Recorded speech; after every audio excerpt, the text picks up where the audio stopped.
الحمدللہ ہمارا پنجاب کا وزٹ بڑا اچھا رہا، کامیاب رہا. مجھے وہ موقع ملا کہ میں نہ صرف اپنے کارکن سے انٹریکٹ کروں مگر میڈیا سے انٹریکٹ کروں، سوسائٹی کے لوگوں سے یہاں انٹریکٹ کروں. جب بھی ہم پنجاب آتے ہیں ویسے مزہ بھی آ جاتا ہے. مجھے اندازہ ہے کہ آپ کے کافی سوالات ہوں گے، تو میں چاہوں گا کہ حسن مرتضیٰ صاحب آپ کو ایک ناصر بلا کے سما ٹی موقع وی سے دے ہیں جی، کے میں ناصر صاحب میرے چنیوٹ کے سر، سوری نیو ٹی وی سے. تسی سوال تو کر لو. یہ شاہد صاحب ہمارے پریس کلب کے صدر ہیں جی. شاہد السلام صاحب علیکم. شاہد صاحب کیسے ہیں آپ؟ خیریت سے؟ الحمدللہ. آج کل جو ہے وہ کے پی کے میں گورنر راج کی بات گشت چل رہی ہے، تو کیا ایسا کوئی ڈسکشن ہے؟ آپ اس بارے میں کیا کہیں گے؟ جہاں تک خیبر پختونخوا میں گورنر راج کی سوال ہے، ویسے تو اس پہ کوئی باقاعدہ ڈسکشنز پاکستان پیپلز پارٹی یا مسلم لیگ کے درمیان تو نہیں ہوئے ہیں. میرے خیال میں جس چیز کا آپ ذکر کر رہے ہوں اس کے وہ حالات جو بنتے جا رہے ہیں، اور یہ جس سمت پہ خاص طور پہ پختونخوا کی سیاست، مگر جو پی ٹی آئی کی سیاست جس طرف وہ آگے بڑھتا جا رہا ہے، وہ خود ایسے حالات پیدا کر رہے ہیں جس سے وہ وفاقی حکومت کو مجبور کرے کہ وہ سخت اقدامات لے.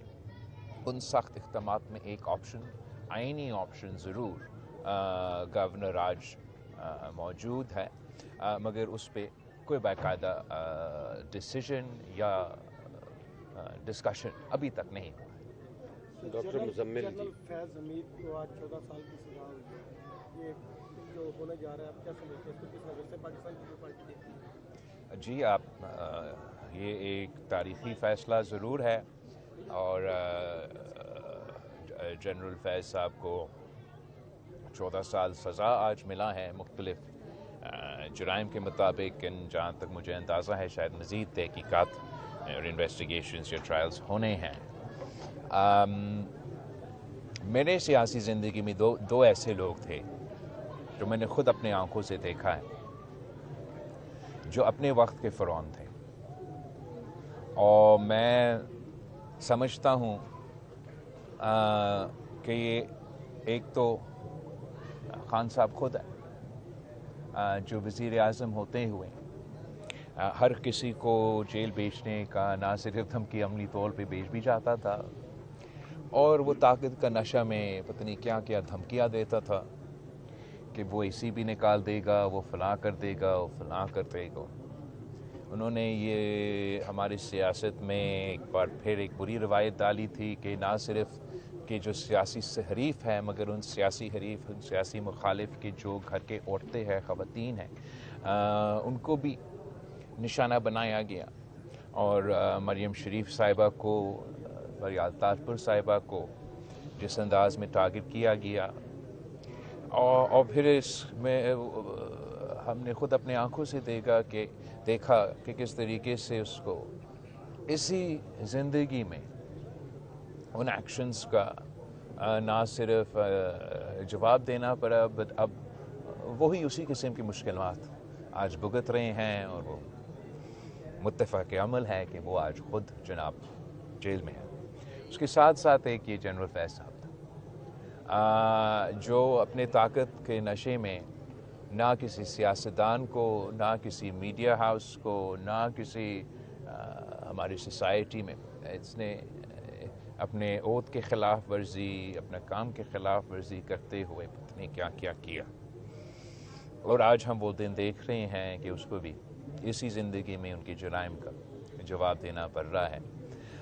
میں سمجھتا ہوں کہ یہ ایک بہت تاریخی فیصلہ ہے. اب ویسے تو مکمل ڈیٹیلز مجھے موقع نہیں ملا نہ دیکھنے کے لیے، نہ اس کا تفصیل پہ پتہ کرنے کے لیے. میرا خیال میں اب آگے اس کے لیے بھی اپیل کے اور ایسے فورمز موجود ہوں گے.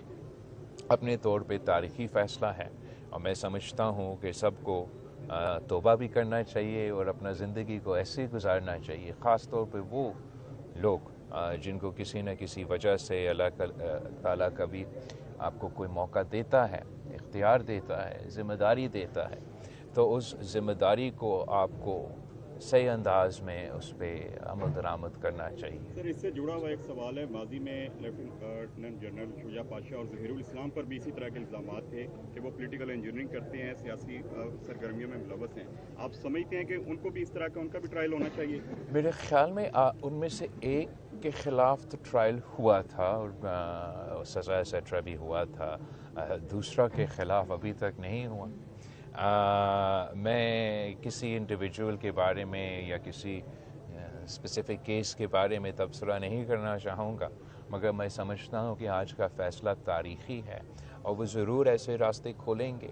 ایک تو ایک واضح پیغام بھیجیں کہ جس قسم کی مداخلت، جس قسم کی غیر ذمہ دارانہ کام جنرل فیض صاحب کر رہے تھے، امید یہ ہے اس فیصلے سے، اور اگر اس فیصلے سے پہ عمل درآمد ہوتا ہے کہ آگے جا کے ایک ایسا پیغام ہوگا کہ اس قسم کے غلطیاں مزید نہ کیا جائے. سر ایک چھوٹا سا ایک منٹ سر 27ویں ترمیم میں NFC ایوارڈ کو آپ شکایت کو آپ نے نکلوائی ہے، اب دوبارہ بات گشت ہو رہی ہے کہ 28ویں ترمیم آ رہی ہے اور 28ویں ترمیم میں نئے صوبے اور یہ NFC ایوارڈ کو دوبارہ کہا جا رہا ہے کہ آ رہے ہیں. اگر یہ 28ویں ترمیم آتی ہے اور دونوں چیزیں آتی ہیں، کیا آپ حمایت کریں گے؟ جہاں تک 27th امینڈمنٹ کی بات ہے، پاکستان پیپلز پارٹی سمجھتی ہیں کہ اس میں ہمارے لیے تو سب سے بڑا کامیابی یہ تھا کہ ہم نے جو چارٹر آف ڈیموکریسی میں وعدہ کیا تھا شہید محترمہ بینظیر بھٹو اور نواز شریف صاحب کی دستخط کے مطابق کہ ہم آئینی عدالت بنائیں گے، وہ آئینی عدالت بھی ہم نے بنایا. اس آئینی عدالت کو تمام صوبے کے برابر کا نمائندگی جو پاکستان پیپلز پارٹی کی بہت ہی پرانی مطالبہ تھا، اس کو بھی یقینی طور پہ عملی طور پہ ہم نے 27ویں ترمیم کے مطابق یہ آئینی عدالت کو تمام صوبوں کو برابری کا نمائندگی. اور یہ بھی ایک فخر کی بات ہے کہ جب سے سب سے پہلے جو اس آئینی عدالت کا سربراہ ہے، جو کانسٹیٹیوشنل کورٹ کا چیف جسٹس ہے، جنوبی پنجاب سے تعلق رکھتا ہے. دوسرا، پاکستان پیپلز پارٹی کے لیے جو ہم سمجھتے ہیں سیاسی طور پہ ہمارے منشور کی جیت ہے، ہمارا نظریہ کی جیت ہے، وہ یہ کہ جو وفاقی حکومت کی تجویز تھا یا ڈیزائر تھا کہ NFC ایوارڈ کے جو ہم نے تمام صوبوں کو تحفظ دلوائے تھا 18ویں ترمیم کو، اور وہ اس کو ہٹانا چاہتے تھے، وہ ہم نے روکا. وہ پاکستان پیپلز پارٹی کی بہت بڑا کامیابی ہے.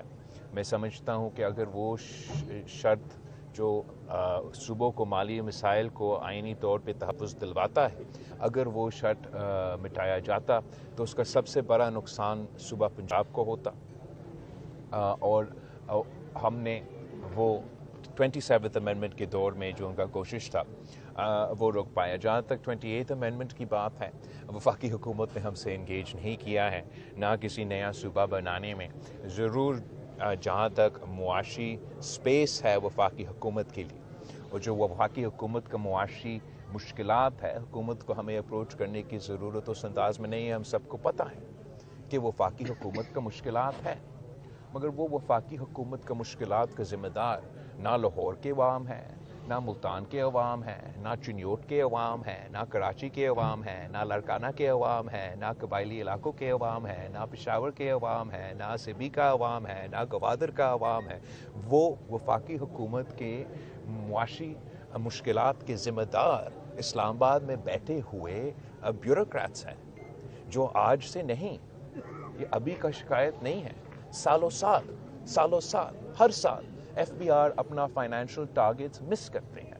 تو یہ سوچ کہ FBR کی کمزوریاں، FBR کی غلطیاں کا بوجھ لاہور کے عوام کو اٹھانا چاہیے یا کسی اور صوبے کے عوام کو اٹھانا چاہیے، اس کا بالکل پاکستان پیپلز پارٹی مخالفت کر رہی ہے اور کرتی رہیں گی. مگر ہم چاہتے ہیں، ہم سمجھتے ہیں بطور محب وطن پاکستانی، بطور ایک وفاق پرست سیاسی جماعت، کہ ہمیں سب مل کے کوشش کرنا چاہیے کہ ہم وفاق کے جو مشکلات ہیں ان کو دور کیا جائے.